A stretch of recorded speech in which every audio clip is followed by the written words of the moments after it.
Indian geography, ठीक है, Indian geography कि पाकिस्तान का है, इंडियन ज्योग्राफी है ना, भारत का भूगोल, भारत का भूगोल, ये स्टार्ट करना है हमको, ठीक है, भारत का भूगोल। और इसको हम इस ढंग से पढ़ें कि ये हमारे प्रीलिम्स में भी काम आ जाए और मेंस में। तो जो हम थ्योरी पढ़ाएंगे वो दोनों के हिसाब से पढ़ाएंगे, किसके हिसाब से भाई, ठीक है, दोनों के हिसाब से, है ना। आप एग्जाम कोई भी तैयारी करो, लेकिन मेन हमारा फोकस क्या है, सीजीपीएससी। तो सीजीपीएससी के किसके लिए काम आना चाहिए, ये प्री के लिए और मेंस के लिए, दोनों हिसाब से पढ़ना है, अलग अलग थोड़ी पढ़ते रहोगे। तो इसकी जो थ्योरी रहेगी, क्या पार्ट रहेगी, थ्योरी, तो उसको हम प्री और मेंस के हिसाब से देखेंगे। लेकिन आप सबको पता है प्री में जो क्वेश्चन का पैटर्न है वो कैसा रहेगा, एमसीक्यूज बेस रहेगा, और यहाँ पर जो क्वेश्चन का पैटर्न है वो कैसा रहेगा भाई, रिटर्न पैटर्न रहेगा। इसमें लिखना होगा आपको, कैसा करना होगा, लिखना होगा। इसमें आपको कैसे लिखना होगा, और देखो 2 मार्क्स के क्वेश्चन होंगे, कितने मार्क्स के क्वेश्चन, 2 मार्क्स के क्वेश्चन होंगे। और इसका कितने वर्ड में लिखना रहेगा आपको, 30 वर्ड में, कितने वर्ड में जी, 30 वर्ड। इसी प्रकार कितना रहेगा, 4 मार्क्स का भी क्वेश्चन रहेगा, कितने मार्क्स का, 4 मार्क्स का। और इसमें कितने वर्ड का लिखना रहता है इसको, 60 वर्ड का। और उसके बाद कितने का, 8 मार्क्स का क्वेश्चन रहेगा, और ये 100 शब्द रहेगा, 100 शब्द, कितने शब्द, 100 शब्द। और उसके बाद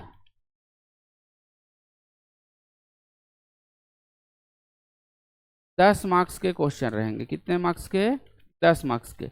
और ये रहेगा 125 वर्ड का, कितने वर्ड का जी, 25 वर्ड का, ठीक है ना, कितने वर्ड का, 125 वर्ड का। तो यहाँ पर रिटर्न एग्जाम हुआ और यहाँ पर क्या हुआ, एमसीक्यू। तो देखो थ्योरी दोनों में काम आएगी, लेकिन दोनों का परीक्षा का जो क्वेश्चन पूछने का पैटर्न है वो अलग अलग है। इसका एमसीक्यूज बेस्ड है और इसका रिटर्न बेस्ड है। और रिटर्न में आपको छोटे छोटा उत्तर लिखना है, बहुत बड़ा उत्तर नहीं लिखना है। 2 नंबर का, 4 नंबर का, 8 नंबर का और 10 नंबर का। तो हमको इस ढंग से तैयारी करें कि इसकी जो थ्योरी है वो दोनों में क्या हो जाए, काम आ जाए, है ना। ये नहीं कि मेंस के लिए अलग से पढ़ रहे हो, हम बस क्वेश्चन अलग से देखेंगे, ठीक है, क्वेश्चन क्या करेंगे, अलग से करेंगे। जब हम थ्योरी पढ़ाएंगे तो आपको जितने भी खतरनाक प्रश्न रहेंगे, चाहे वो प्री के रहे चाहे वो मेंस के रहे, सारे प्रश्नों से हम आपको परिचित करा देंगे, किसके भाई, सीजीपीएससी। सीजीपीएससी के सारे प्रश्नों को टॉपिक के पैरेलल हम क्या करते जाएंगे, आपको बताते चलेंगे, ठीक है, ताकि आपको क्वेश्चन का लेवल, पैटर्न और ट्रेंड भी क्या हो जाए, समझ आ जाए। इतना समझ आया कि नहीं, आगे बढ़ते हैं। फिर ये जो हमारा सिलेबस है, कौन सा सिलेबस, इंडियन ज्योग्राफी, भारत का भूगोल, 2 जगह मिला ना हमको, प्री में भी और मेंस में। अब हम इसके सिलेबस की बात कर लेते हैं। अगर मैं प्री की सिलेबस की बात करूं, किस परीक्षा की बात कर रहा हूं मैं, प्री एग्जाम का, सीजीपीएससी प्री, सीजीपीएससी प्री, ठीक है, सीजीपीएससी प्री। तो सिलेबस हमको 3 भागों में बांटा गया है, कितने भागों में, 3। एक तो बोलता है भारत का भौतिक भूगोल, देखो भारत का भूगोल रखा है, ज्यादा टेंशन वाली बात नहीं है ना, भौतिक भूगोल। दूसरा क्या रखता है ये, आर्थिक भूगोल, दूसरा क्या बोलता है, आर्थिक भूगोल, भारत का आर्थिक भूगोल। और तीसरा बोलता है ये भारत का मानव भूगोल। तो अपने सिलेबस को लोक सेवा आयोग ने प्रीलिम्स में 3 पार्ट में बांट दिया है, भौतिक भूगोल, आर्थिक भूगोल और मानव भूगोल। भौतिक भूगोल के अंतर्गत हम किस टाइप की चीजों को पढ़ते हैं, ध्यान से देखना। भौतिक भूगोल में हम, जैसे भारत का भौतिक विभाजन है, क्या हुआ, भारत का भौतिक विभाजन हुआ, तो इसकी भौतिक विशेषताएं हो गई कि नहीं, भौतिक विभाजन। कुल मिलाकर के यहाँ पर हम प्राकृतिक चीजों को पढ़ेंगे, इसको प्राकृतिक चीजों को, ठीक है। भौतिक विभाजन, जैसे भारत को किसमें बांटा गया है, पर्वत, पठार, मैदान, मरुस्थल, द्वीपी समूह, ये सब है ना भाई। तो ये सब क्या है, भारत का भौतिक विभाजन, ठीक है। स्थिति विस्तार तो देखोगे ही, घबराओ मत, नहीं बता रहे हैं उसको करके, वो सब इसी में आ गया। तो भारत सबसे पहले क्या देखे इसमें, भारत का भौतिक विभाजन। इसमें आप ड्रेनेज सिस्टम भी देखोगे, ये क्या हुआ, फिजिकल डिवीजन। अपवाह तंत्र, ये भी कुदरती है कि नहीं है भाई। तो जितना भी यहाँ पर प्राकृतिक चीजों का हम अध्ययन करेंगे, तो भारत के नक्शे में जितना हमको प्रकृति ने गिफ्ट दिया है, ठीक है, उन सब का अध्ययन करना ही क्या कहलाएगा, भौतिक भूगोल। तो भौतिक भूगोल, और इस भौतिक भूगोल में अगर कोई सिद्धांत आया तो हम करेंगे, अगर सिद्धांत नहीं है तो उसकी जरूरत नहीं पड़ेगी। तो पहला हो गया भौतिक विभाजन, अपवाह तंत्र। और क्या पढ़ सकते हैं इसके अंतर्गत, जैसे मिट्टी है, क्या चीज है हमारा, मिट्टी। तो ये भी हमको प्रकृति द्वारा गिफ्ट मिला हुआ है कि नहीं मिला हुआ है, मिट्टी। और उसके बाद अगर मैं बोलूं खनिज, ठीक है, तो खनिज क्या है, प्रकृति ने हमको दिया है, लेकिन खनिज का उपयोग हम कैसे करेंगे, खनिज का उपयोग देखो, आप अयस्को से हमको क्या निकालना है, खनिज जाएगा, जो भी बोलो, जमीन को खोद कर निकालेंगे ना। तो प्रकृति ने हमको खनिज गिफ्ट में तो दिया है, तो खनिज का जब हम भंडारण पढ़ेंगे, क्या पढ़ेंगे कि कहाँ पर कौन कौन सा खनिज पाया जाता है, तो ये तो आ जाएगा भौतिक भूगोल के अंतर्गत। लेकिन अगर मैं बात करूं किसकी, खनिज की, माइनिंग की या उत्पादन की, है ना, खनिज का क्या बोलूंगा मैं, उत्पादन का, तो ये किसके अंतर्गत आ जाएगा, क्योंकि यहाँ पर खनिज को मनुष्य अपने लिए क्या करेगा, उपयोग करेगा। और जब उपयोग करेगा तो इसका इकोनॉमिकल वैल्यू हो गया कि नहीं हो गया, हो गया ना भाई। तो जहाँ पर भी आर्थिक मूल्य लग गया तो समझ लो हम कहाँ पर पढ़ेंगे उसको। तो कुल मिलाकर के आर्थिक भूगोल में ना हम प्राकृतिक संसाधनों को ही पढ़ते हैं। किसको पढ़ते हैं इसमें हम, नेचुरल रिसोर्सेस को ही पढ़ते हैं, प्राकृतिक संसाधन को, प्राकृतिक संसाधन। तो एक प्राकृतिक संसाधन तो देख लिए, कौन सा आ गया हमारा एक प्राकृतिक संसाधन, खनिज आ गया। मिट्टी भी अगर फसल के लिए उसका अध्ययन करोगे तब ये क्या हो जाएगा हमारा, प्राकृतिक संसाधन तो है ही है, लेकिन इसके आर्थिक महत्व में जब हम पढ़ेंगे तो किस हिसाब से पढ़ेंगे भाई, अब आर्थिक दृष्टिकोण से पढ़ेंगे कि कौन सी मिट्टी किस फसल के लिए क्या है, उपयोगी है। तो ये भी किसके अंतर्गत आ जाएगा, फिर आर्थिक भूगोल के अंतर्गत, है ना। किस फसल में या किस मिट्टी में कितना पीएच है, उसमें नाइट्रोजन, फास्फोरस, ह्यूमस, पोटेशियम की कमी है या अधिकता है, तो ऐसी स्थिति में अध्ययन करना ये क्या कहला जाएगा, आर्थिक भूगोल। ठीक है, इसके अंतर्गत हमारा पूरा एग्रीकल्चर आएगा कि नहीं आएगा, बताइए, आएगा ना भाई। देखो अपवाह तंत्र यहाँ आ रहा है, लेकिन अब मैं कोई परियोजना सिंचाई की बात करूं या सिंचाई परियोजना की बात करूं, सिंचाई एवं सिंचाई परियोजना, तो ये भी हमारा किस के अंतर्गत आ जाएगा, आर्थिक भूगोल में आएगा ना। पहले देखो, सिलेबस को समझना आधी जंग जीत जाना है। अगर आप सिलेबस नहीं समझोगे तो हमेशा एक अतृप्त आत्मा की तरह भटकते रहोगे, है ना। इसलिए आपको सिलेबस जानना बहुत जरूरी है। सिलेबस जान गए मतलब क्या पढ़ना है जान गए, और क्या पढ़ना है जान गए, फिर आधी जंग ऐसी जीत गए। इसलिए भाई बहुत जरूरी है किसको समझना, अपने सिलेबस को। तो इसके अंतर्गत खनिज, मिट्टी, कृषि, सिंचाई और सिंचाई परियोजना, ये सारे चीज को कहाँ पर पढ़ोगे आप लोग, आर्थिक भूगोल में, है ना। इसके अंतर्गत आप लोग बताओ, परिवहन एवं संचार पढ़ोगे कि नहीं पढ़ोगे, परिवहन, ट्रांसपोर्टेशन यहीं पर यूज होगा, या फिर कम्युनिकेशन बोल दीजिए, तो यहीं पर ही पढ़ना है ना हमको। कहाँ पर भाई, अब परिवहन में तो बहुत सारे ट्रांसपोर्ट आते हैं ना, परिवहन में बहुत सारा आएगा ना भाई। क्या क्या परिवहन आ सकता है, जल्दी से बोलो तो। परिवहन में एक तो आपका स्थल परिवहन होगा, जिसके अंतर्गत एनएच, स्टेट हाईवे, प्रधानमंत्री ग्राम सड़क योजना, मुख्यमंत्री ग्राम सड़क योजना, जिला मार्ग, ये सब किसके अंतर्गत आएगा, एक्सप्रेस वे, सब चीज किसके अंतर्गत आएगा, स्थल मार्ग, स्थल मार्ग या स्थल परिवहन, इसी को हम क्या बोलते हैं, स्थल परिवहन। परिवहन लिखा है नहीं लिखता। दूसरा हमारा क्या हो जाएगा, जल परिवहन। तो छत्तीसगढ़ में तो कोई खास जल परिवहन की सुविधा है क्या, नहीं है, मात्र 36 किलोमीटर का कोंटा से कुनावरम तक है। कौन सी नदी पर, सबरी नदी पर, तो ये तो छत्तीसगढ़ में ना के बराबर। उसके बाद क्या आता है हमारा, वायु परिवहन, ठीक है, वायु परिवहन, तो ये सुविधा है आपके छत्तीसगढ़ में। और उसके बाद क्या, स्थल में ही कौन कौन सा आता है भाई, एक सड़क, स्थल में आता है एक सड़क परिवहन, और दूसरा क्या आता है हमारा, रेल परिवहन। आ गया समझ में। और एक होता है पाइपलाइन परिवहन, क्या बोलते हैं उसको, पाइपलाइन, जिसके अंतर्गत गैस वगैरह को, पेट्रोलियम को, रिफाइनरीज को हम एक स्थान से दूसरे स्थान अंडरग्राउंड ले जाते हैं। तो ये क्या हुआ, अंडरग्राउंड, जमीन के अंदर से। तो ये सब किसके अंतर्गत आएगा, परिवहन के अंतर्गत। तो ये भी आर्थिक किसका पार्ट हुआ? आर्थिक भूगोल का पार्ट हुआ ना भाई। चलो आगे देखते हैं हम, यहां तक हो गया। खनिज के बाद हम क्या पढ़ेंगे? वन एवं वनस्पति। जब मैं वन एवं वनस्पति पढ़ता हूं तो ये किस में आएगा? लेकिन जब मैं वन संसाधन बोलूंगा, क्या बोलता हूं मैं? वन संसाधन, ठीक है, एवं वाइल्ड लाइफ बोल दिया, वन्य जीव भी बोल दिया, ठीक है, तो ये किसके अंतर्गत आ जाता है? तो यहां पर भी वन्य जीवन आएगा कि नहीं आएगा? वन्य जीव, ठीक। और जब हम वन से कोई उपज ग्रहण करेंगे तो ये दोहन करेंगे तो ये किसके अंतर्गत आ जाएगा? आर्थिक भूगोल के अंतर्गत। आपको थोड़ा थोड़ा अंतर समझ आते चल रहे हैं ना, आर्थिक भूगोल का और भौतिक भूगोल का अंतर क्लियरिटी आ रही है?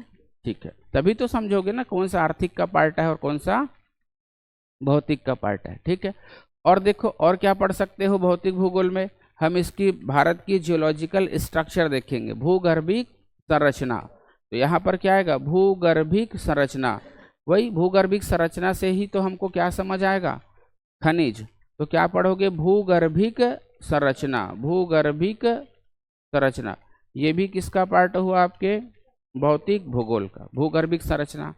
हम क्लाइमेट देखेंगे भारत की, क्या देखोगे? जलवायु। तो जलवायु भी किसका भाग है भाई? भौतिक भूगोल का। जलवायु भी कहाँ पर पढ़ोगे? भौतिक। तो ये सब हमारे भौतिक भूगोल के क्या है? सिलेबस हो गया। और ये सब हमारे किसके सिलेबस हो गए हैं? परिवहन के साथ संचार भी पढ़ोगे, लेकिन यहाँ से ना बहुत कम क्वेश्चन आता है, संचार से बहुत कम क्वेश्चन आता है। और संचार के अंतर्गत क्या क्या चीजें आएंगी? रेडियो, टेलीविजन, मोबाइल, ये सब आएगा।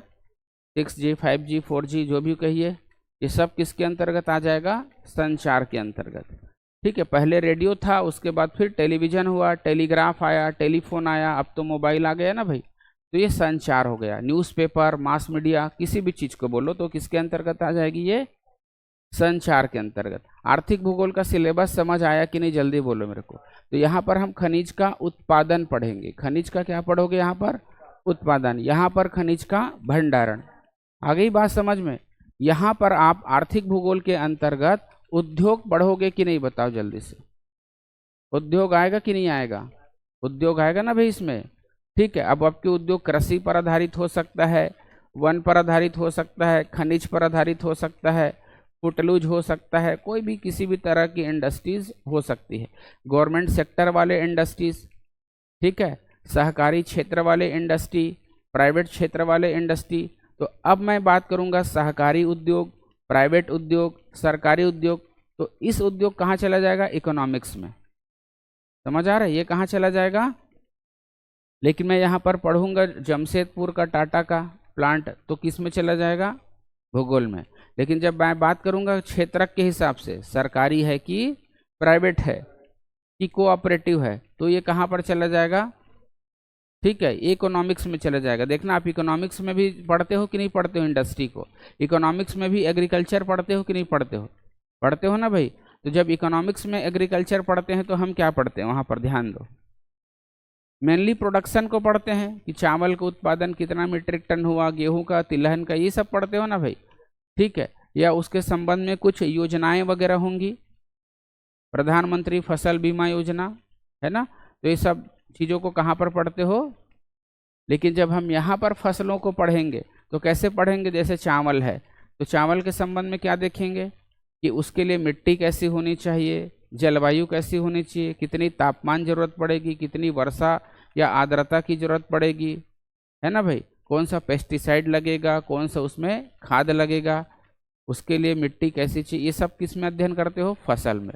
या फसलों का, जैसे चावल है तो चावल भारत के किस एरिया में इसका प्रोडक्शन ज़्यादा होता है ना, ये कहाँ पर पढ़ोगे आप लोग? भूगोल में। आगे बात समझ में? और अगर बात करूंगा चावल का टोटल उत्पादन कितना हुआ, तो ये कहाँ चला जाएगा? इकोनॉमिक्स में। समझ आएगा ना? लैंड रिफॉर्म पढ़ना है, मतलब भारत में क्या हुआ? भू सुधार आंदोलन हुआ कृषि क्षेत्र के में, फिर उसी में कोई बंटवारा कर दी ना किसानों को दे करके, चकबंदी हुआ, ठीक है। तो ये सबको कहाँ पर पढ़ोगे आप? आर्थिक भूगोल, सॉरी, अर्थव्यवस्था में। है ना, कहाँ पर पढ़ोगे उसको, अर्थव्यवस्था। रबी फसल, खरीफ फसल, जायद फसल, भूगोल में। कहाँ पर पढ़ोगे भाई इसको, भूगोल में। तो किस चीज को भूगोल के अंतर्गत पढ़ना है और किसको अर्थव्यवस्था में, वो तो हम बता देंगे आपको, टेंशन वाली क्या बात है। तो आप सिलेबस आपको बेहतर तरीके से समझ आते चल रहे हैं कि नहीं समझ आते चल रहे हैं। तो प्राकृतिक संसाधन में खनिज हो गई, मिट्टी हो गई, कृषि हो गया, सिंचाई और सिंचाई परियोजना हो गया, वन संसाधन और वन्य जीव। बात संसाधन की कर रहा हूँ ना, लेकिन जब मैं उसको बांटूंगा किसमें, वनों को, वन अलग हुआ ना, वन अलग हुआ और वन्य संसाधन अलग हुआ। जब मैं वहाँ लाख का उत्पादन, बांस का उत्पादन, तेंदुपत्ता का उत्पादन की बात करूंगा तो कहाँ चला गया, आर्थिक भूगोल में। ठीक, आर्थिक भूगोल या अर्थव्यवस्था भी उसको बोल सकते हो, समझ गए। कुल मिलाकर के आर्थिक भूगोल ही तो हुआ ना भाई, कौन सा हुआ, आर्थिक भूगोल। ठीक है, लेकिन बोलूंगा उष्णकटिबंधीय आर्द्र पर्णपाती वन पाया जाएगा, कहीं पर सदाबहार वन पाया जाएगा, कहीं शीतोष्ण वन पाया जाएगा, कहीं कटीले वन और झाड़ियाँ मिलेगा। तो ये किस में चला जाएगा हमारा, आ गई बात समझ में। तो कौन सा चीज भौतिक भूगोल का भाग है और कौन सा चीज आर्थिक भूगोल का, दोनों में अंतर आपको क्लियर हो गया है ना। कोई भी पत्थर देखो, पत्थर को ऐसी पड़ा हुआ है तो वो भूगोल का पार्ट है, लेकिन उस पत्थर को ला करके हम तराश वराश के यूज कर लिए, मूर्ति बना दिए, तो किसका पार्ट हो गया वो, है ना भाई। कहीं पर सोना जैसे पीली चीज पड़ी हुई है, आपको समझ ही नहीं है, भौतिक भूगोल। अगर जान गए कि वो सोना है, उससे हमको क्या बनानी है, जेवरात बनानी है, क्या हो गया, आर्थिक भूगोल। तो हमारे धरती के नीचे तो सारे खनिज हैं कि नहीं है, लेकिन मनुष्य को इसका ज्ञान शुरू से था क्या, नहीं था, धीरे धीरे हुआ। उसके लिए आप उसके बाद अपने लिए यूज कर रहे हैं कि नहीं कर रहे हैं। पहले देखो टीवी कितना बड़ा आता था, बहुत फैट था उसमें, इतना मोटा सा। अब धीरे धीरे स्लिम हो रहा है कि नहीं हो रहा है। जैसे ही ग्राफीन की खोज हो जाएगी, वो कागज जैसा पतला हो जाएगा। पहले मोबाइल भी कितना मोटा मोटा आता था ना, आज कितना स्लिम आने लगा है कि नहीं लगा है। तो धीरे धीरे सब में क्या होती है, सुधार होते रहती है। तो खोज के ऊपर डिपेंड करता है। खोज पूरी तरह से हमारी संस्कृति को, जनजीवन को पूरी तरह से क्या कर देता है, चेंज कर देता है। लोहे की अगर खोज नहीं हुई होती तो आज हम इस कंडीशन में होते। पाषाण काल कितने लाखों साल चला है, देखो चला है ना भाई। अब लोहे की खोज हुई है तो लोहे की खोज ने हमारे जीवन को पूरी तरह से बदल के रख दिया कि नहीं रख दिया। ठीक है, तो ये हो गया किसका पार्ट, आर्थिक भूगोल का। सब समझ आते चल रहे हैं। और तीसरा होता है हमारा कौन सा, मानव भूगोल। तो मानव भूगोल में हमारा प्रीलिम्स है, ज़्यादा कुछ पढ़ने के लिए नहीं कहता। इसमें बोलता है कि भाई तू जनसंख्या पढ़ ले, क्या पढ़ ले इसमें ज़्यादा नहीं, सेंसस पढ़ना है आपको, क्या पढ़ना है इसमें, जनगणना, भारत की जनगणना। और इस जनगणना के आंकड़ों से ही, ठीक है, हमको समझ आता है कि यहाँ क्या समस्याएं हैं, क्या मनुष्यों के लिए और आवश्यकताएं होंगी। ठीक है, जनगणना सिर्फ गिनने के लिए नहीं कराई जाती। गवर्नमेंट के लिए, आपके लिए ये सिर्फ डाटा हो सकता है, लेकिन गवर्नमेंट के लिए बहुत अच्छा ये क्या है, इनपुट है। इसके हिसाब से वो अपनी प्लानिंग करेगा, इसके हिसाब से वो पता लगाएगा कि कितने हमको खाद्यान्न की जरूरत है, भविष्य में हमको अपने मानव संसाधन को कैसे तैयार करना है, एजुकेशन बजट कैसा होगा। सारा चीज कहाँ से तय होता है, यहीं से, है ना। यहाँ से सेक्स रेशियो तय करेंगे तो देखेंगे महिलाओं की स्थिति क्या है। डेंसिटी देखेंगे तो पता लगाएंगे कि कहाँ पर डेंसिटी ज़्यादा है, कहाँ पर डेंसिटी कम है। डेंसिटी ज़्यादा होने के कारण, कम होने के कारणों का पता लगा करके उसका सॉल्यूशन ढूंढेंगे कि नहीं। तो ये डाटा सरकार के लिए एक प्रकार का इनपुट है, और सरकार सभी प्रकार की मानवीय समस्याओं का क्या करने के लिए, समाधान ढूंढने के लिए या नीतियों बनाने के लिए इस डाटा का उपयोग करती है। और आप लोग इस डाटा को कैसे करते हो, याद करते हो, याद करते हो ना। और याद करने के कारण ही आपको ये याद नहीं होता। आपको इस डाटा को याद नहीं करना है, इस डाटा को यूज करना है। समझ आ रहा है ना भाई। आप देखो घर में आप डेली नहाते हो, ब्रश करते हो, खाना खाते हो, इसके लिए कोई विशेष से आपको याद करने वाली जरूरत पड़ती है। ये ऑटोमेशन में अपने आप होता है कि नहीं होता है। क्यों, कंटिन्यू हमारे किस में आ गए हैं, ये यूज में आ गया है, प्रैक्टिस में आ गया है। तो वैसे ही हमारी जो डाटा रहेगा गवर्नमेंट का, उस डाटा को हमको एनालाइज करना है, समझना है।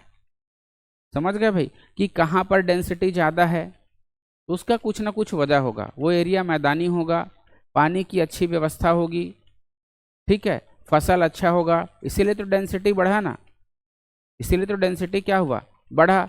अब देखो ये हमारा जो रायपुर संभाग है और दुर्ग संभाग है। अगर हम छत्तीसगढ़ की बात करें तो अगर ध्यान से इसके नक्शे को देखोगे आप लोग, ठीक है, तो इसके नक्शे में ध्यान से देखोगे तो आपको कैसा दिखता है जी?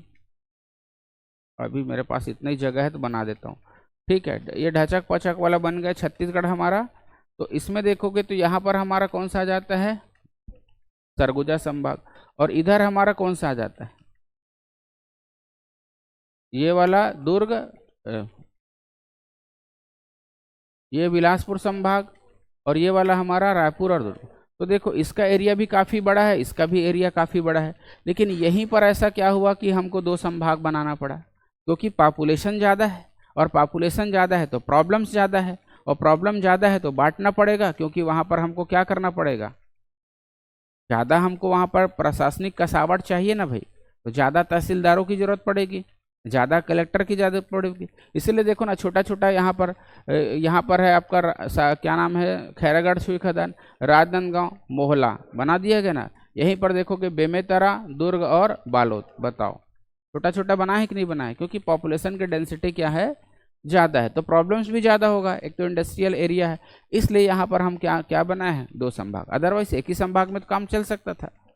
ठीक है, तो इस डाटा के थ्रू ही क्या करता है सरकार? इन सब चीज़ों को समझने की कोशिश करता है। तो उसी तरह से हमको भी क्या करना है? इस डाटा को पूरे दिल से पढ़ेंगे हम, दिमाग से नहीं पढ़ेंगे। दिमाग से पढ़ोगे तो वही हाल होगा, आज पढ़े कल भूल गए। तो उस डाटा को पूरा एनालाइज करो। जैसे भारत का कोई भी आंकड़ा आया है पॉपुलेशन डेंसिटी का, तो पूरे आप क्या करते हो? 3 हाईएस्ट या 4 हाईएस्ट और 4 मिनिमम याद कर लेते हो, करते हो कि नहीं?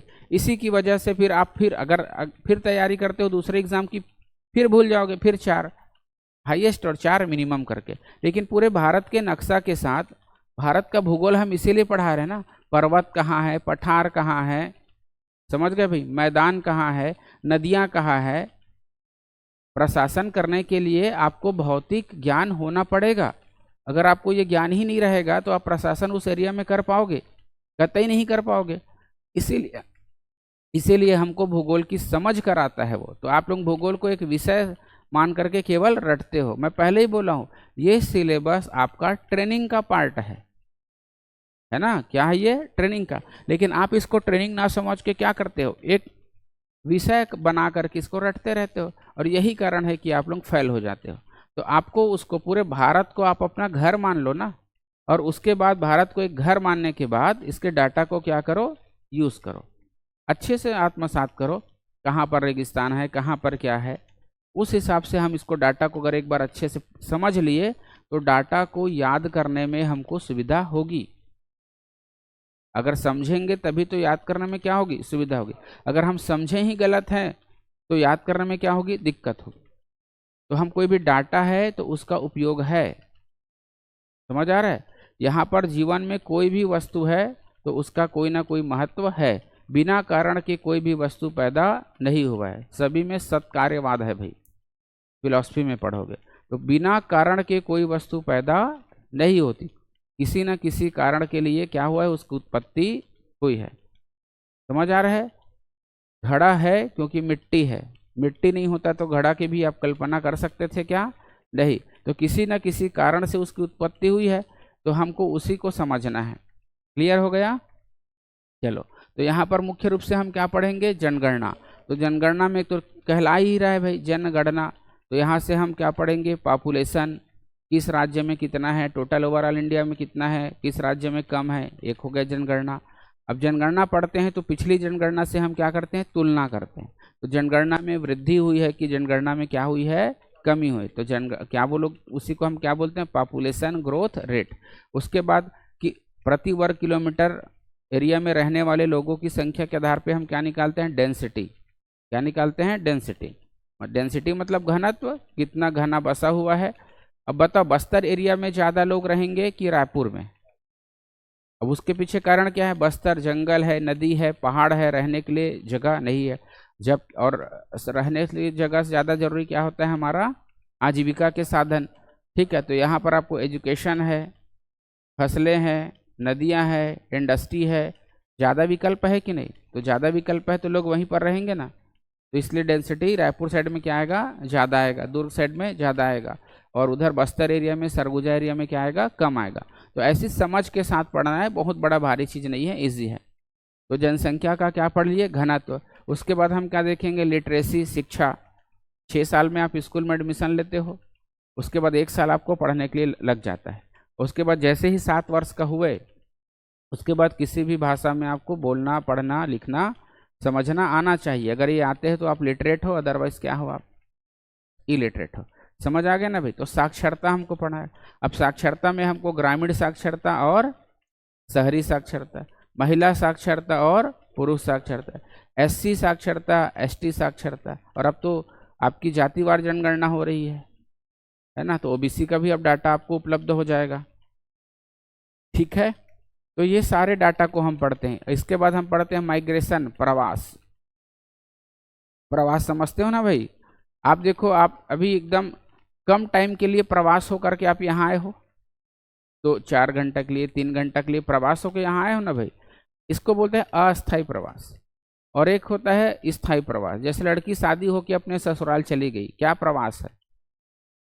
या आप नौकरी लग गया, आपका गांव में थे, शहर में आपकी नौकरी लग गई और वहीं परमानेंट रहना चालू कर दिए, क्या है ये, स्थायी प्रवास। और गांव तो आप कभी कभी ही आ रहे हो ना, तो ये प्रवास हुआ कि नहीं हुआ। 6 महीने की हमारी खेती किसानी होती है, उसके बाद 6 महीना हम जीने खाने चल देते हैं, जिसको यहाँ लोग क्या बोलते हैं, हम लोग पलायन। ये भी क्या है, ये अस्थायी प्रवास। 6 महीने रोजगार की कमी के कारण चले गए, उसके बाद फिर वापस आ गए। ये कैसा प्रवास है, अस्थायी। कई प्रकार का प्रवास होता है। गांव से शहर होता है कि नहीं भाई, गांव से शहर, गांव से गांव, शहर से शहर, और एक तो हुआ एक राज्य से दूसरा राज्य, और एक होता है एक देश से दूसरे देश, अंतर्राष्ट्रीय प्रवास, और एक होगा हमारा अंतर्राज्यीय प्रवास। समझ आ रहा है ना भाई। तो प्रवास को पढ़ना है हमको, इसका भी बड़ा महत्व है कि नहीं है। प्रवास ही तो हमको बताता है ना कि आपके राज्य में आजीविका के कितने साधन है। अगर आजीविका के पर्याप्त साधन होते तो कोई माइग्रेट करता क्या, किसी भी सूरत में माइग्रेट नहीं करता, बल्कि इमिग्रेट होता है, वहां से लोग यहाँ आते। समझ आ रहा है। तो प्रवास भी पढ़ना है, माइग्रेशन। क्या पढ़ोगे, माइग्रेशन। तो सेंसस में ढेर सारे डाटा हो गए ना, एससी पॉपुलेशन, एसटी पॉपुलेशन, अब तो ओबीसी पॉपुलेशन भी आ जाएगा। ठीक, ये सब किस में पढ़ोगे भाई, लिंगानुपात पढ़ोगे तो 0 से 6 वर्ष का लिंगानुपात अलग बच्चे लोगों का, और उसके बाद फिर बुजुर्गों का 14 वर्ष से कम का लिंगानुपात और 14 वर्ष से ज़्यादा का लिंगानुपात। श्रम बल पढ़ेंगे, कार्य बल पढ़ेंगे, कितने लोगों को रोजगार मिल गया है, कितने लोगों को अभी श्रम बल है, कितने कार्य बल है, ये सब पढ़ेंगे कि नहीं, बेरोजगारों की संख्या। तो ये सब कहाँ से आपको मिलेगा, ठीक है, सेंसस के थ्रू। ये सारी जानकारी आपको कहाँ से मिलेगी, सेंसस। तो सेंसस एक बहुत इम्पॉर्टेंट टॉपिक है, और इसको आप लोग ना केवल और केवल क्या बना के रखे हुए हो, आंकड़ा। और बस इसको आंकड़े को रट रट के फिर रटते हो, फिर भूल जाते हो, फिर परीक्षा आया, फिर रटे, फिर भूले। इस आंकड़ों को बहुत अच्छे से समझो। और मैं तो कहता हूँ आपको एक एक राज्य का आंकड़ा याद रहना चाहिए, और उस आंकड़ों को यूज करना ना तुम लोग, मैं पहले ही बोल रहा हूँ, तभी आपको याद रहेगा कि नहीं याद रहेगा। इसीलिए हर एक राज्य को बहुत पूरे दिल से पढ़ना, समझना, तभी ये होगा। अदरवाइज भूगोल पढ़ने का कोई मतलब नहीं है, क्योंकि अब प्रश्न जो आ रहा है आपका समझ पर आधारित आ रहा है। कैसे आ रहा है, समझ पर। आप प्री में भी देखोगे तो समझ पे आधारित प्रश्न है, मेंस भी देखोगे तो भी समझ पर। चाहे आप व्यापम ले लो, चाहे आप पीएससी का प्रश्न ले लो, सबका प्रश्न अब समझ पर आधारित है। और आप खुद देख रहे हो कि आपका जो सामान्य प्रश्नों की संख्या लगभग 50% ही है, और 50% तो सभी मार्केट को कोई भी गाइड से फंस जाता है। और उसी बुक को अगर ढंग से अगर समझ के पढ़े तो उसी को आप अपनी इफिशियंसी को 60% तक ले जा सकते हो कि नहीं ले जा सकते हो।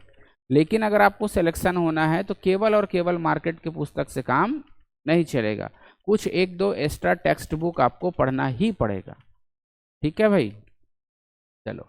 तो इसमें हम क्या देखेंगे, प्रवास। सेंसस के बाद क्या देखे आपने, प्रवास। क्लियर है। इसमें हम स्वास्थ्य के सूचकांक भी देखेंगे, हेल्थ इंडेक्स। क्या पढ़ोगे इसमें, हेल्थ इंडेक्स, स्वास्थ्य सूचकांक, जिसके अंतर्गत हम जन्म दर, मृत्यु दर, मातृत्व मृत्यु दर, कुपोषण की दर, ये सब पढ़ना जरूरी है। तो ये काम, ये टॉपिक भी हमको किसके अंतर्गत पढ़ना है, मानव भूगोल। हमको कोई मानव बस्ती यहाँ नहीं करना है, बसाहट वगैरह नहीं पढ़ना है, ये सब आपके सिलेबस का पार्ट बिल्कुल भी नहीं है। तो ये हो गया आपके प्रारंभिक परीक्षा का सिलेबस, समझ गए। एक दो टॉपिक हो सकता है छूट गया होगा, तो बहुत बड़ी चीज़ नहीं है। जैसे कि खनिज के साथ में ऊर्जा संसाधन है, ऊर्जा है ना भाई, ऊर्जा संसाधन, तो ये भी क्या हुआ, प्राकृतिक हुआ। जैसे हम कोयले से थर्मल पावर प्लांट हुआ, यूरेनियम से यूरेनियम प्लांट हुआ, ये सब क्या है, कोयला है, पेट्रोलियम है, ये सब ऊर्जा के संसाधन है ना। ठीक, तो कुछ कुछ टॉपिक छुटा हुआ है, हम जानबूझ के छोड़े हुए हैं भाई। आपको 100 चीज में से 10 चीज अगर उदाहरण दे करके अगर समझा दिए तो फिर सबको बताने की क्या जरूरत। बाकी आप डिटेल्ड सिलेबस तो पीडीएफ में देखोगे ही देखोगे। आपको एक समझ के लिए सिलेबस बताई गई है, इसको पूरी तरह से आप ये मत समझना कि यही है, ये आपको समझाने के लिए। अब पूरी तरह से आप पीडीएफ में देखोगे, किस में देखोगे, पीडीएफ में, एग्जैक्ट सिलेबस को पीडीएफ में देखिए। और ये आपको विभाजन बताया गया है, ठीक है, इंट्रोडक्शन क्लास में ये बताई जाती है। आगे बात इतना सी समझ गए, भौतिक भूगोल, आर्थिक भूगोल और क्या भूगोल, मानव भूगोल। अब सबसे बड़ी बात आती है लोगों की सिलेबस जान लेने के बाद। एक तो परीक्षा जान गए, परीक्षा क्या है आपका, सीजीपीएससी, और क्या है आपका परीक्षा, सीजी व्यापम। ये दो एग्जाम की तैयारी कर रहे हो, या फिर आप कोई दूसरा भी एग्जाम हो सकता है आपका, ठीक है भाई। इसके बाद हमारा क्या आता है, सिलेबस। अब हम क्या समझ गए, सिलेबस, प्री का सिलेबस समझ गए। और मैं पहले ही बोल रहा हूँ, सीजीपीएससी का कर लिए, फिर ये सब बच्चा है, बाकी परीक्षा क्या है भाई, लड़का है ना, बाकी परीक्षा का कोई वैल्यू है क्या, नहीं। मेन परीक्षा ये है, इसकी सिलेबस कर लिए, फिर ये सब अपने आप हो गया। तो आप दूसरे नंबर, पहले नंबर में क्या समझे आप, एग्जाम, दूसरा नंबर में क्या समझे आप, सिलेबस। अब सिलेबस के बाद होती है, ठीक है, कि यार सिलेबस तो समझ गए, प्रश्न कैसे आता है ना। तो अब हमको क्या समझना है, क्वेश्चन को। तो मैं पहले ही बताया क्वेश्चन कैसा होगा, प्री में एमसीक्यू बेस, एमसीक्यू होगा ना अभी, और हमारा प्री में मेंस में कैसा होगा, रिटन एग्जाम। तो क्वेश्चन कैसे आता है, तो क्वेश्चन कैसे आता है को हम कहाँ से करेंगे, किस एग्जाम के लिए, तो मेनली हम किसकी तैयारी कर रहे हैं, सीजीपीएससी का। तो हम इसी का तो क्वेश्चन उठा के चेक करेंगे ना, कि और किसी का करोगे। तो हमको क्या करना चाहिए, सीजीपीएससी का, और यहाँ पर भी किसका भाई, सीजीपीएससी का, किसका, लास्ट 4 से 5 ईयर, कितने ईयर का, लास्ट 4 से 5 ईयर का क्वेश्चन देखना चाहिए।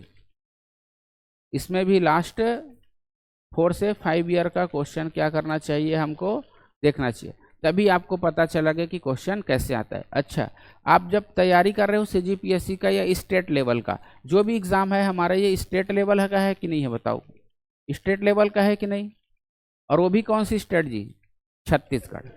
हर स्टेट का पीएससी का सिलेबस कमोबेश एक ही है। बिहार वाले बोलेंगे तो वो भी आपको क्या पढ़ेंगे, भारत का भूगोल। झारखंड वाले भी भारत का भूगोल पढ़ेंगे ना, राजस्थान वाले भी भारत का भूगोल, उत्तर प्रदेश वाले भी भारत का भूगोल, उत्तराखंड वाले भी भारत का भूगोल, हरियाणा वाले भी भारत का भूगोल। लेकिन हर कोई जब भारत का भूगोल सिलेबस बनाया हुआ है आयोग, तो सबके क्वेश्चन का डिमांड अलग अलग होगा, है ना। तो आप ये मत करना कि बिहार पीएससी का क्या ले आए, एमसीक्यू उठा के ले आए, है ना, और पढ़ और उसको देख रहे हो किसके लिए, सीजीपीएससी में, बर्बाद हो जाओगे। बिल्कुल नहीं करना है ये काम, क्योंकि आप सीजी स्टेट लेवल लिख देता हूँ, इसमें कौन सा स्टेट है, वो भी हमारा छत्तीसगढ़। इसलिए आप छत्तीसगढ़ में हुए परीक्षा का लाओ ना, तो आपको किसका लाना पड़ेगा, सीजीपीएससी का या फिर व्यापम का। तो में से ही आपको क्या देखोगे, प्रीवियस ईयर का क्वेश्चन चेक करोगे, समझ आ रहा है। इसके अलावा आप दूसरा मत लाना, मैं बार बार बोल रहा हूँ। इधर उधर से लाओगे तो वो बिल्कुल भी उपयोगी नहीं होगा, उसका कोई बहुत बड़ा फायदा ना मिलकर उल्टा नुकसान मिल सकता है। तो आप किस स्टेट के लिए तैयारी कर रहे हो उस हिसाब से आपको ढलना है। क्योंकि अब ले आए मान लो घटना चक्र, और घटना चक्र में आईएएस का, यूपीएससी जो आईएएस का एग्जाम, दरअसल आईएएस का कोई एग्जाम नहीं होता है, जैसे हमारे यहाँ पीएससी होता है ना, वैसे वहाँ पर क्या होता है, यूपीएससी। इसी से आईएएस, आईपीएस और आईएफएस और दुनिया भर का पोस्ट बनता है। अब इसकी तैयारी कर रहे हो, मान लो इसके क्वेश्चन की, समझ गए। तो इसके क्वेश्चन का लेवल एकदम प्रो लेवल है भाई, खतरनाक है, ठीक है। और इस लेवल का तैयारी कर रहे हो आप किसके लिए, तो भी आपकी तैयारी व्यर्थ जाएगी कि नहीं। तो आप अपने शरीर से अतिरिक्त ऊर्जा भी खर्च मत करो, है ना। आपका मकसद ये है क्या, नहीं है, तो इसके क्वेश्चन क्यों बना रहे हो, मत बनाओ, है ना, कोई मतलब नहीं है। क्योंकि देखो इसका लेवल अलग ही रहेगा और इसका लेवल अलग रहेगा। तो इसीलिए मैं बोल रहा हूँ कि आप जो भी बुक लाओगे आपकी स्टेट लेवल का होना चाहिए।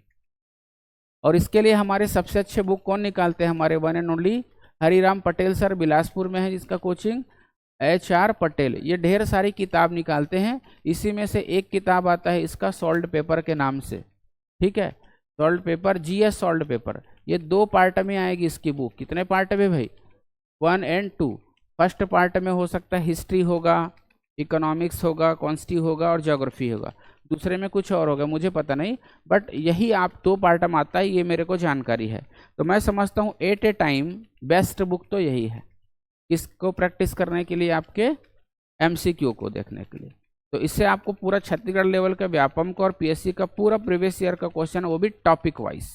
जैसे ज्योग्राफी है तो ज्योग्राफी में हमारा क्या होगा? स्थिति एवं विस्तार, जैसे पढ़े आपने पहला टॉपिक, क्या पढ़ा? स्थिति एवं विस्तार पढ़ा। या हो सकता है आपने कौन सा टॉपिक पढ़ा? जलवायु। जलवायु, तो आपको जलवायु के प्रश्न एक जगह मिलेंगे। तो आपके पूरे मेहनत को ये क्या कर दिए हैं भाई?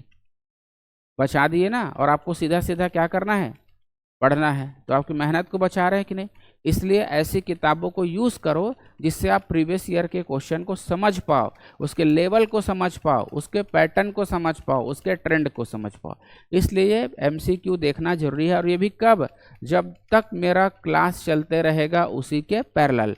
और क्लास के बाद फिर उसको पढ़ने का कोई मतलब नहीं है, मैं पहले बता देता हूँ। क्योंकि हम दूसरे सब्जेक्ट में जंप कर जाएंगे और आप पिछला वाला पढ़ रहे हो तो कोई उपयोगी है क्या? नहीं। तो आज जैसे मैं पढ़ाया, मान लो लोकेशन, तो आज ही जा कर के आप लोकेशन से क्या कर लेना? क्वेश्चन कर लेना, या फिर करके आओ क्वेश्चन। भाई पहले से कैसे करके आओगे? मैं समझाऊंगा, उसी के बाद ही तो करोगे ना। तो मेरे समझाने के बाद CGPSC और CG व्यापम लेवल का आपका 95% क्वेश्चन, वो भी नहीं 100% क्वेश्चन हो जाएगा।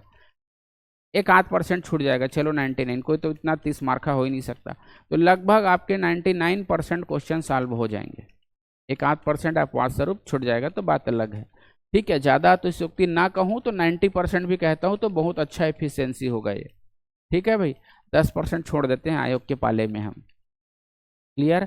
तो इतना इफिशियंट हो जाओगे आप लोग, मैं जो इस पैटर्न से पढ़ाऊंगा और आप लोग उसी के पैरेलल तैयारी करोगे तो ये काम आपको करना पड़ेगा।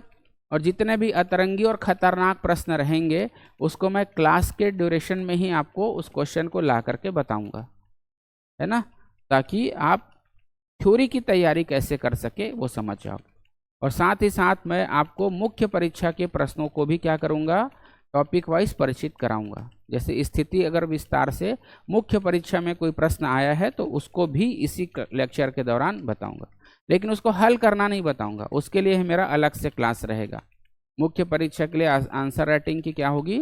अलग से क्लास होगी, जिसमें हम पूरा 2012 से लेकर के 2024 तक के जितने भी प्रश्न हैं उसको टॉपिक वाइज सॉल्व करेंगे। कैसे करेंगे? Topic wise. तो यहाँ पर हमारा थ्योरी हो जाएगा, प्रीलिम्स के क्वेश्चन हो जाएगा और मेंस के क्वेश्चन भी हो जाएगा। लेकिन मेंस के क्वेश्चन में हम कैसे लिखना है कोई यहाँ पर नहीं बताएंगे, केवल यहाँ पर डिस्कशन होगा कि ये टॉपिक जो है मेंस में आया हुआ था करके, बस उतनी चर्चा होगी, ठीक है। तो आपका क्लास पूरी तरह से CGPSC के लिए, प्री के लिए, मेंस के लिए और व्यापम के लिए उपयोगी होगा। अदर स्टेट के लिए उपयोगी नहीं होगा, है ना। हम किसके लिए पढ़ा रहे हैं? केवल और केवल छत्तीसगढ़ के क्षेत्रफल में होने वाली परीक्षाओं के लिए। इतना चीज समझ आ गया? तो इसी से आपको क्या पता चला भाई? इसकी प्रैक्टिस से लेवल, ठीक है। मैं पहले लिख के बता दूं, अब कहाँ से पढ़ोगे ये भी बता देना, HR पटेल सर की बुक। ये आप काम करने से आपको क्या, किस चीज की जानकारी हो गई? जल्दी बोलो। ये सब करने से किस चीज की तैयारी हुई आपकी?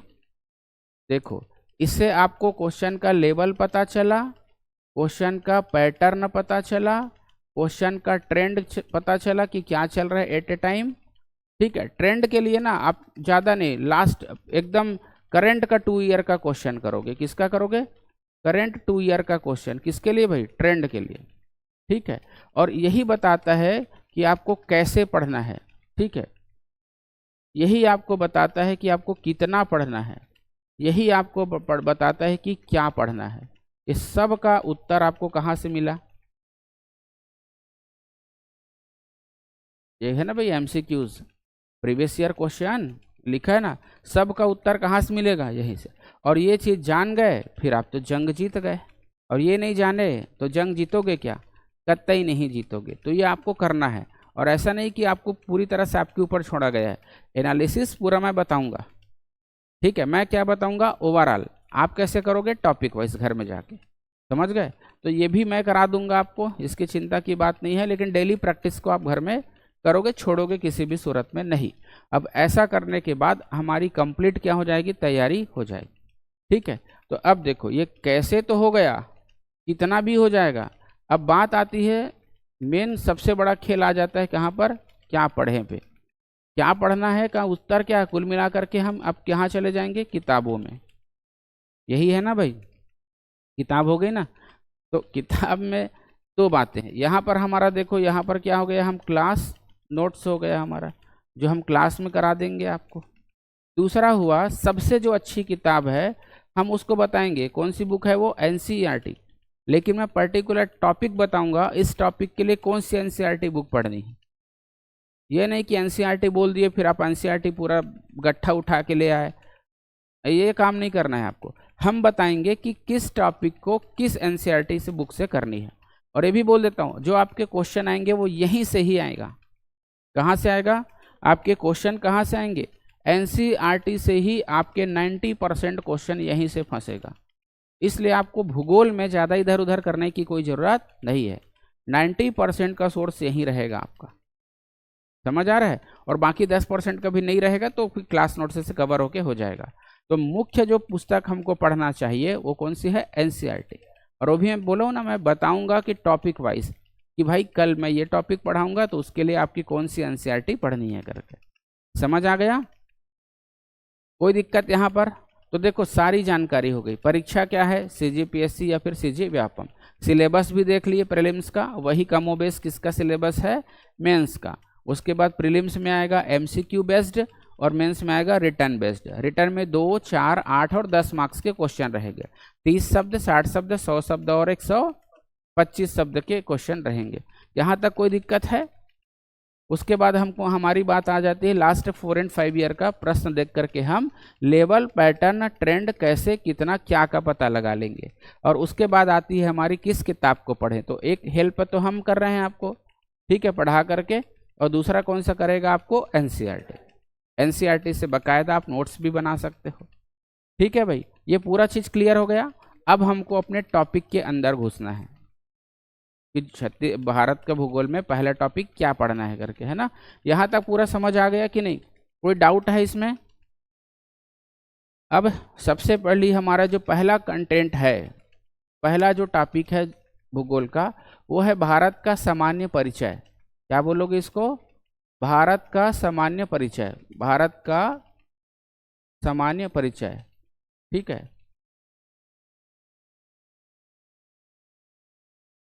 ठीक है। और ये सामान्य परिचय ही है, इसलिए इसको कोई एनसीईआरटी बुक करने की जरूरत नहीं है। हालांकि एनसीईआरटी बुक में ये है, लेकिन मैं वही बोल रहा हूँ ना, एनसीईआरटी का मतलब ये नहीं कि पूरा ही पढ़ डालो, पढ़ सकते हो अगर आपके पास समय है तो। लेकिन मैं क्या बोल रहा हूँ, एकदम सटीक हमला करेंगे हम, कि हम अगर जो कुछ भी पढ़े ना वहाँ से हमारा आउटपुट हर हाल में आना ही चाहिए, ठीक है भाई। मैं वही कहता हूँ कि अगर हमको 100 पेज पढ़ करके हमको 80 मार्क्स मिलेगा, और इधर हमारा है 500 पेज पढ़ के हमको 81 मार्क्स मिलेगा, तो आप किसको पसंद करोगे। हम यही काम कराएंगे आपको, 1 नंबर कम मिले पर अच्छा मिले। लेकिन यहाँ पर पता है, ये आपका हो सकता है यहाँ पर 500 पेज पढ़ के हो सकता है आपका 100 नंबर का भी फंस जाए, चलो। लेकिन सबसे बड़ी बात मेरे को बताओ, ये 500 पेज को रिवाइज भी तो करना पड़ेगा, जो पॉसिबल रहेगा क्या, नहीं।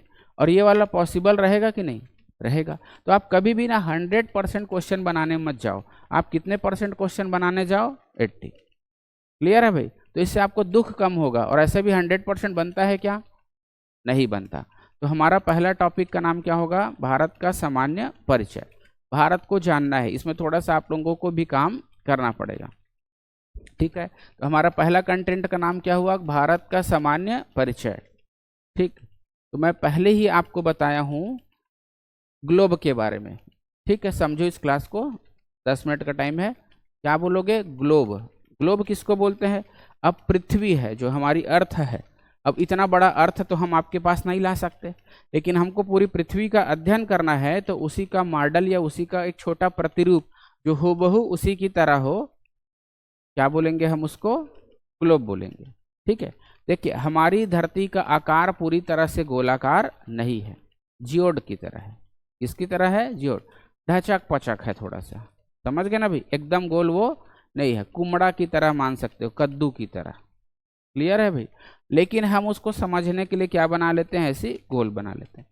तो चलिए अब देखो, हमको विश्व भूगोल में जाना नहीं है, इसलिए मैं आपको जियोड क्या है, भूगोल क्या है, उतना दूर नहीं जाऊंगा। मेरे को सीधा आपको कहाँ पढ़ाना है? भारत का भूगोल, क्योंकि वो पार्ट नहीं है, इसलिए मैं भूगोल का अर्थ क्या है इसके ऊपर भी मैं चर्चा नहीं करने वाला, क्योंकि मैं टू द पॉइंट पढ़ाऊंगा। पहले बोला देखो, ज्ञान का भंडार, आपको अनावश्यक ज्ञान या इनफॉर्मल नॉलेज को आपको देकर मैं क्या करूंगा? और ऐसा करके मैं अपनी क्लास को भी लंबी नहीं बना सकता, क्योंकि भाई मैं जितनी चीज़ें को डिलीवर करूंगा, आप ये समझोगे कि सर के द्वारा पढ़ाई गई चीज़ें वो इंपॉर्टेंट है, यही समझोगे, और उसके बाद उसको क्या करोगे? तैयारी करोगे। भूगोल का अर्थ क्या होता है जान के क्या करोगे? वो आपको एनसीईआरटी से तो मिल जाएगा, लेकिन हमको क्या पढ़ना है? भारत का भूगोल पढ़ना है कि नहीं भाई? जानना चाहिए, मैं नहीं बोल रहा हूँ नहीं जानना चाहिए, लेकिन मेरे को तो पूरी तरह से क्या पढ़ना है? भारत का भूगोल के ऊपर ही ज़्यादा फोकस करनी है। क्लियर है? इसीलिए मैं सीधा अपने भारत के भूगोल में आ रहा हूँ ना, लेकिन उससे पहले कुछ कंसेप्ट को समझना जरूरी था, जो मैं ग्लोब बता रहा था। तो मैं पहले ही बता दिया हूँ, ग्लोब पृथ्वी का क्या है? एक मॉडल है। ठीक है, और इसी में हम ग्लोब में एक रेखा खींचते हैं पश्चिम से पूर्व की ओर। किधर? पश्चिम से पूर्व की ओर, एकदम ठीक बीचों बीच, ठीक बीचों बीच। तो इसी बीचों बीच जो रेखा खींचे हैं, इसके भू अर्थात धरती के मध्य से खींचे हैं, इसलिए ये भूमध्य रेखा कहलाती है। क्या कहलाती है? भूमध्य रेखा कहलाती है। इसी को हम भूगोल की भाषा में विषुवत रेखा भी कहते हैं, विषुवत रेखा भी कहते हैं, या फिर इसी को ही हम 0 डिग्री अक्षांश भी कहते हैं। ठीक है, क्योंकि पृथ्वी का एक काल्पनिक अक्ष है कि नहीं है?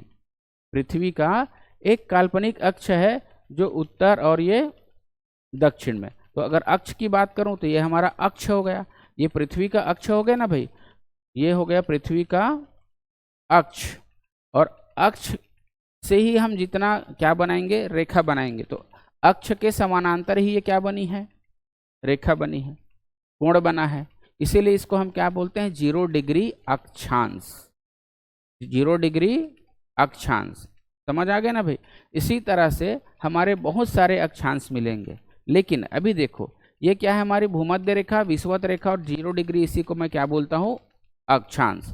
क्लियर हो गया? इस 0 डिग्री अक्षांश के बेस पे ये जो हमारी पृथ्वी है, हम उसको 2 भागों में बांट सकते हैं कि नहीं? तो एक भाग हो गया हमारा ये, और दूसरा भाग ये बढ़ गया ना भाई? तो ये जो गोला था, पृथ्वी क्या था? गोल था ना भाई, गोला स्फेयर था ना, वो किस में कन्वर्ट हो गया? अर्धगोला, हेमिस्फेयर, अर्धगोला। तो इसको अब इसके आधार पर आपको डायरेक्शन भी पढ़ा दिया हूं मैं। इधर हमेशा होता है उत्तर, इधर होता है दक्षिण, इधर होता है पूर्व, और इधर होता है पश्चिम। तो इस आधार पे इस गोले का नाम क्या दोगे आप? उत्तरी गोलार्ध, यही बोलोगे। और इसको क्या बोलोगे आप? दक्षिणी गोलार्ध। यहां तक कोई दिक्कत होगा तो बताओ? कोई दिक्कत नहीं है। और ये किसके आधार पे बना? 0 डिग्री अक्षांश के आधार पे। किसके आधार पे मैं बता रहा हूं इसको? 0 डिग्री अक्षांश के आधार पे हम पृथ्वी को 2 गोलार्धों में बांट सकते हैं, उत्तरी गोलार्ध और दक्षिणी गोलार्ध। यहां पर कोई प्रॉब्लम नहीं है ना? बिल्कुल इसी तरह 0 डिग्री देशांतर, इसको हम क्या बोलते हैं? 0 डिग्री देशांतर। इसका मैं क्लास पहले ही ले चुका हूं आपको। तो 0 डिग्री देशांतर के आधार पर पृथ्वी को हम फिर 2 भागों में बांट सकते हैं। इधर को क्या हो गया? पूर्वी गोलार्ध, और इधर क्या हो गया हमारा? पश्चिमी गोलार्ध। हुआ ना भाई? और अक्षांश के आधार पे क्या बोले थे? उत्तरी अक्षांश और दक्षिणी अक्षांश। यहाँ पर भी कोई दिक्कत नहीं है। ये क्या था हमारा? उत्तरी गोलार्ध, और ये वाला दक्षिणी गोलार्ध। तो इस आधार पे अब इन सब दोनों को मैं क्या कर देता हूँ, अब मिक्स कर देता हूँ। ठीक है भाई, क्या कर देता हूँ, दोनों को मिक्स कर देता हूँ, प्लस कर देता हूँ। चलो ये हुआ प्लस, ये हो गया, फिर से बनाते हैं, ये अक्षांश सॉरी देशांतर, ये अक्षांश। तो इस आधार पर अब कितने गोलार्ध हो गए, ये हुआ हमारा नॉर्थ, साउथ, ईस्ट और ये वेस्ट। ये ईस्ट और क्या बोलोगे, इसको वेस्ट बोलोगे, हो गया ना भाई। तो ये वाला जो बीच वाला होगा इसी को मैं क्या बोलूंगा, नॉर्थ ईस्ट हेमिस्फेयर, इसको बोलूंगा साउथ ईस्ट हेमिस्फेयर, यही बोलूंगा ना। और इसको साउथ वेस्ट हेमिस्फेयर और इसको नॉर्थ वेस्ट हेमिस्फेयर। क्लियर हो गया, इतना दूर समझ आ गया कि नहीं, आगे बढ़ूं फिर मैं। ठीक है, हर किसी को समझ आना चाहिए, कुछ भी चीज अगर दिक्कत करे तो मेरे को तुरंत बताना। अब ध्यान से समझना,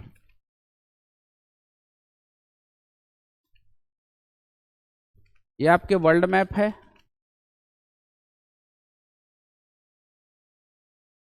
ध्यान से देखिए।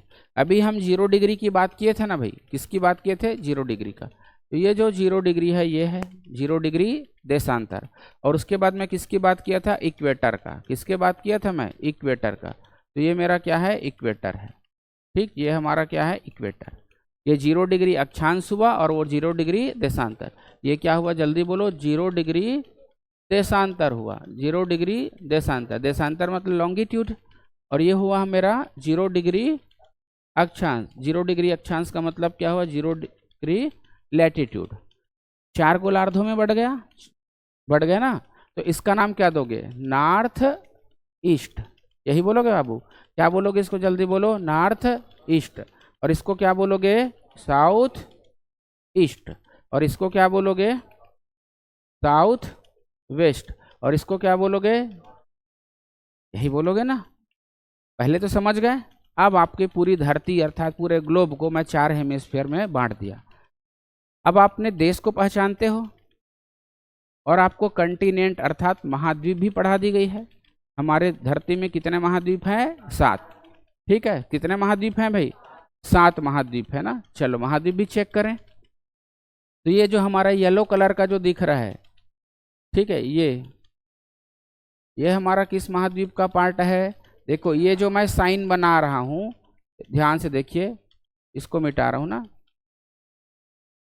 यहां से ध्यान से देखो, ये जो मार्किंग कर रहा हूं मैं, अरे पूरा होना, तो ये कौन से महाद्वीप का हिस्सा है, ये टोटल हमारा एशिया महाद्वीप हो गया। कौन से महाद्वीप हो गया भाई, एशिया, जो कि धरती का सबसे बड़ा महाद्वीप है।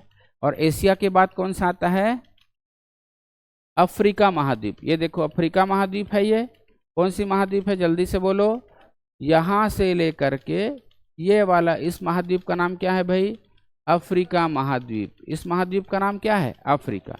एशिया के बाद अफ्रीका।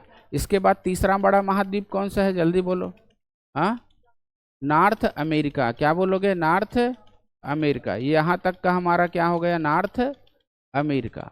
उसके बाद क्या आता है हमारा, फिर इधर वाला हो गया हमारा साउथ अमेरिका। ठीक, उसके बाद फिर कौन आता है, ये पूरा अंटार्कटिका, जिसमें कोई लोग नहीं रहते ना, अंटार्कटिका नीचे चला गया। उसके बाद हमारा क्या आएगा, उसके बाद आएगा हमारा यूरोप महाद्वीप। कौन सा महाद्वीप, यूरोप महाद्वीप। ये पूरा हमारा कौन सा महाद्वीप का पार्ट हुआ, यूरोप महाद्वीप का। समझ आ गया कि नहीं समझ आ गया। ध्यान से देखोगे तो यूरोप ऐसा कंट्री है जो एशिया में भी है और यूरोप में भी है ना भाई, एशिया में भी है और किस में है। तो यहाँ पर ये यूराल पर्वत के द्वारा, इसके द्वारा यूराल पर्वत, काकेशस पर्वत, Black Forest, Black Mountain, Black Sea, किसके द्वारा भाई, ब्लैक सी, इन सब के। और इधर कौन सा आ गया हमारा, मेडिटेरियन सी। इन सब के द्वारा हम एशिया से यूरोप क्या होता है, अलग होता है। अभी मेरे को उसमें भी नहीं जाना है। अब ध्यान से इसी को ही देखो आप, ये रेखा समझ गए ना, और ये सब महाद्वीप समझ गए। अब आंसर करना, मैं पूछूंगा उसको, है ना। बताइए एशिया किस महाद्वीप में स्थित है, सॉरी यार, एशिया किस गोलार्ध में स्थित है। नॉर्थ ईस्ट, लेकिन इसका थोड़ा सा पार्ट देखो किस में पड़ रहा है, लेकिन लगभग देखोगे तो 95% एरिया पूरा किस में है कि नहीं है भाई। और थोड़ा सा एरिया साउथ ईस्ट में भी लगा हुआ है। एक महाद्वीप तो छोड़ दिए थे, ओसेनिया को। ये कौन सा महाद्वीप था भाई? तो ये न्यू पापुआ गिनी से लेकर के ये न्यूजीलैंड वगैरह, ये सब किसके अंतर्गत आ जाएगा? ओसेनिया महाद्वीप के। ठीक है, आप ध्यान से देखो, नॉर्थ जो अमेरिका है देश है, या उत्तरी अमेरिका महाद्वीप है, वो किस गोलार्ध में है? नॉर्थ वेस्ट, समझ आ गया। और साउथ वेस्ट में कौन सा दिख रहा है? गोलार्ध में कौन सा महाद्वीप दिख रहा है? यही है ना भाई, यही है। थोड़ा सा इसका किस में मिलेगा आपको? North west. आप अफ्रीका को देखो, अफ्रीका किस में है? देखो तो नॉर्थ ईस्ट में भी है, साउथ ईस्ट में भी है, और नॉर्थ वेस्ट में भी है, तीनों में है ना। और अब हमारा जो एशिया की बात करोगे तो वो भी नॉर्थ ईस्ट में, और थोड़ा सा इंडोनेशिया का जो पार्ट है वो किस में है? साउथ। अब इतनी समझ आपकी बन गई, ठीक है। और ये कौन सी महाद्वीप है बोला हूं मैं? एशिया। भारत किस महाद्वीप का देश है? एशिया। अब एशिया को ध्यान से देखोगे तो एशिया में भी उत्तर दक्षिण पूरब पश्चिम आएगा, और भारत सार्क का सदस्य है, मतलब साउथ एशियन कंट्री हुआ ना। तो एशिया के दक्षिण में है कि नहीं है, मेरे को बताओ। एशिया के उत्तर में रसिया, दक्षिण में है ना भाई, दक्षिण में क्या है? भारत, और पूर्व में क्या है? चाइना, यही सब है। तो भारत एशिया महाद्वीप का कैसा देश है? दक्षिणी देश है ना। तो भारत कैसे बोलोगे इसको? भारत उत्तर पूर्वी गोलार्ध में स्थित है, जो कि दक्षिण एशियाई देश है ना भाई। या और कैसे बोल सकते हो? भारत का परिचय देना है तो कैसे बोलोगे? इसका एड्रेस कैसे बताओगे? बताओ। भारत एशिया महाद्वीप का एक देश है, जो कि एशिया महाद्वीप के दक्षिण में स्थित है। क्लियर है? और किस गोलार्ध में है ये? पूर्णतः उत्तर पूर्वी गोलार्ध में है। क्लियर हो गया ये वाला लाइन कि इसमें कोई दिक्कत है? भारत पूरी तरह से उत्तर पूर्वी गोलार्ध में है कि नहीं है? एशिया महाद्वीप का है कि नहीं है? एशिया के साउथ में है कि नहीं है? ये हो गया भारत का जनरल इंट्रोडक्शन। आ गई समझ में? आज के डेट में और क्या क्या देख सकते हैं आप? जब हम भारत की बात कर रहे हैं तो हम किसी से कंपैरिजन भी करेंगे कि नहीं करोगे? पहला फैक्ट याद हुआ कि नहीं बताओ? पहला फैक्ट मेरा था कि भारत क्या है? उत्तर पूर्वी गोलार्ध में स्थित है, ठीक है, जो कि एशिया महाद्वीप के दक्षिण में स्थित है। ये पहला फैक्ट याद हो गया। अब हम इसका तुलना करेंगे, क्या करेंगे? कंपैरिजन करेंगे कि भारत कितना बड़ा है, ठीक है। तो विश्व के देशों को देखो, सबसे बड़ा देश कौन सा हो गया? रसिया। दूसरा बड़ा देश कनाडा, तीसरा बड़ा देश और चौथा बड़ा देश, पांचवा बड़ा देश, छठवां बड़ा देश, सातवां बड़ा देश, आठवां बड़ा देश अर्जेंटीना, नौवां बड़ा देश कजाकिस्तान, 10वां बड़ा देश नाइजीरिया। किधर गया? दिख नहीं रहा। चलो ठीक है, 10 यहाँ तक समझ आ गया आपको। मेरे को 9वां भी नहीं जाना है, 7वें तक रहना है। कहाँ तक रहना है मेरे को? 7वें तक। तो भारत विश्व का कौन से नंबर का देश है? भारत विश्व का 7वां बड़ा देश है। सेकंड फैक्ट भी याद हो गया कि नहीं हो गया? ठीक है, तो इसके लिए मेरे को वर्ल्ड ज्योग्राफी, वर्ल्ड मैप का जरूरत पड़ा और आपके ग्लोब को थोड़ा सा समझाना पड़ा। ठीक है, समझ आ गया ना इतना? चलो, पहला फैक्ट मुझे याद हो गया कि नहीं हो गया कि भारत पूर्णतः उत्तर पूर्वी गोलार्ध में स्थित है और यह एशिया महाद्वीप के दक्षिण में स्थित है। यहाँ तक क्लियर हो गया। इस प्रकार भारत विश्व का 7वां बड़ा देश है। पहला बड़ा देश कौन सा है? रसिया, उसके बाद कनाडा, उसके बाद अमेरिका यूएसए बोलो, फिर चाइना, उसके बाद फिर जल्दी जल्दी ब्राज़ील, उसके बाद फिर ऑस्ट्रेलिया, उसके बाद भारत। यहाँ तक का फैक्ट हो गया। अब भारत में जो कुल विश्व का कितने, पूरा विश्व में स्थलखंड है और जलखंड है, तो पूरा स्थलखंड के ही तो देश बोलोगे ना। तो विश्व के कुल क्षेत्रफल का भारत कितना है? मात्र 2.4%, मात्र 2.5% लगभग। पूरे विश्व का कितना परसेंट एरिया है? 2.5%। और अगर जनसंख्या की बात करोगे तो 17.5% जनसंख्या को धारण किया हुआ है। दूसरा फैक्ट ये याद रखना है, भारत विश्व का कुल कितना क्षेत्रफल है एरिया के हिसाब से? लिखना कुछ भी नहीं, समझना है, ठीक है? लिखोगे तो मैं पहले ही बोल दिया हूँ, लिखने यहाँ अगर आए हो तो पढ़ने के लिए आए हो, सीखने के लिए आए हो, लिखने के लिए नहीं आए हो।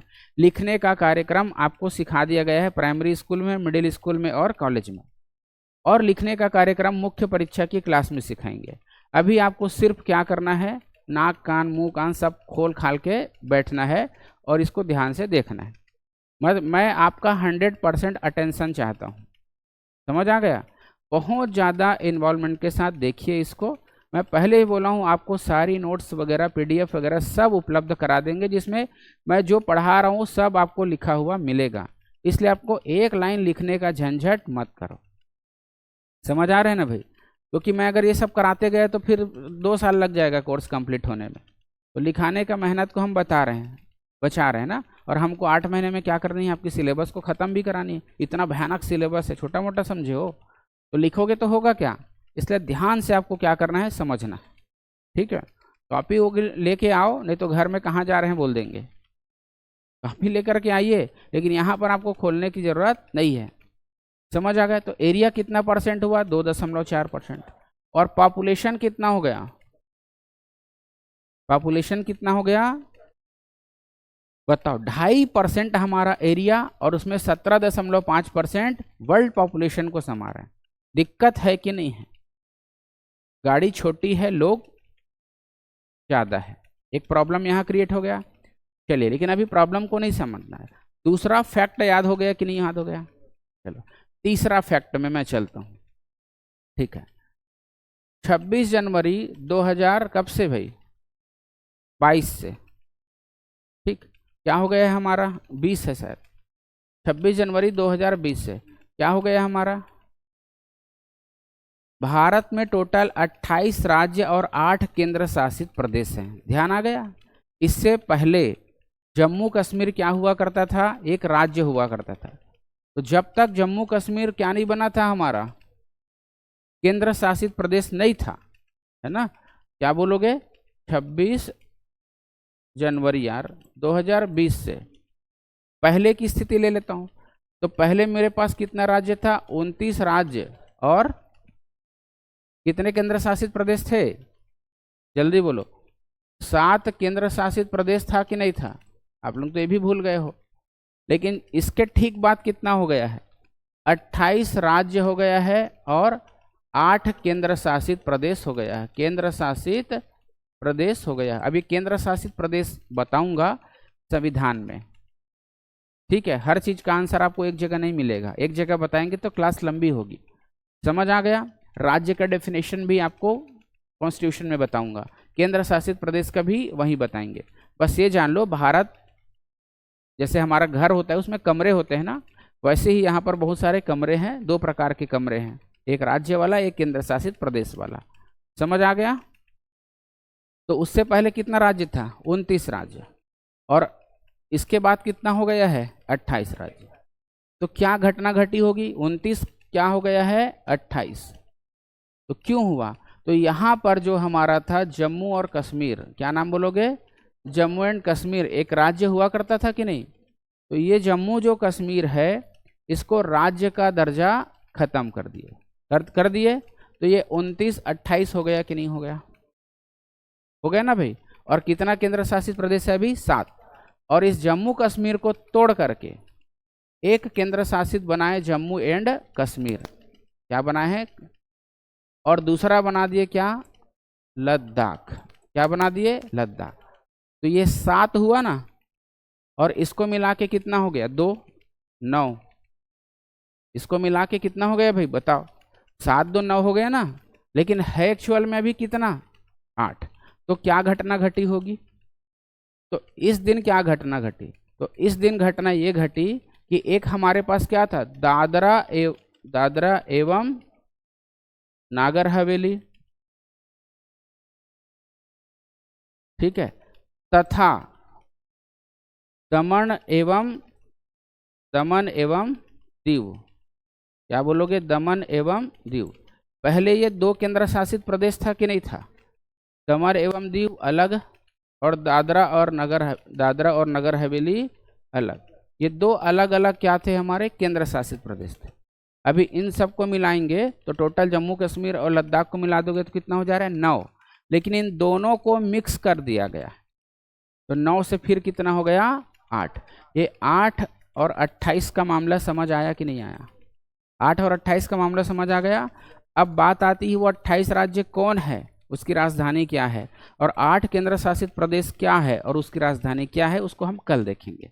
इतना दूर आपको समझ आ गया कि नहीं? ठीक है, तो फर्स्ट क्लास को मैं यहीं पर रोक रहा हूँ, कल हम इसके आगे के क्लास को बताएंगे। ठीक है भाई।